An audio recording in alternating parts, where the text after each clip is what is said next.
Down tayo. Ito nabuksan na natin. Mitsubishi Adventure yung gagawin natin. To tatanggalin na rin natin itong pinaka stereo kasi sira na. Mamimili si bossing kung yung maliit or yung mas malaking size yung ikakabit natin dito. Tara, baklasin na natin to.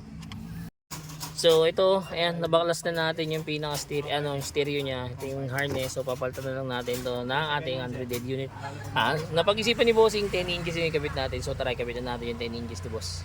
Ayan, tapos na yung mag-install dito sa Montalban. Ito yung napili ni bossing yung 10 inches. Yung iba nagtatanong kung matatakpan daw ba to kasi sa picture ko daw natakpan. Ayan, hindi po, accessible pa din yan. Sa pagkakakuha lang po ng picture yan, ito pa rin yung cigarette port. Working pa rin yan, magagamit pa rin siya. Ayan, tapos kasama pa rin sa package natin yung reverse camera. Ayan. Kahit saang part nyo din siya tignan, malinaw na kasi IPS screen na rin yan. Tapos ito, inabil ni bossing yung may Apple CarPlay and Android Auto na rin. Ito yun. Yan. Sa mga gusto po mag-avail, drop message lang, direct message lang for better and faster transaction. Ito nga pala 10 inches yung kinabit namin ni bossing dito kasi mas gusto niya yung malaki. Yan. Alright. So, pakita ko sa inyo yung Apple CarPlay and Android Auto.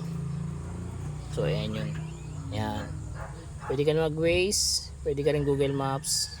And tapos ito yung mga apps na pwede sa kanya. Ayan. So mga gusto mag-avail, drop message lang. Direct message lang for better and faster transaction. Alright?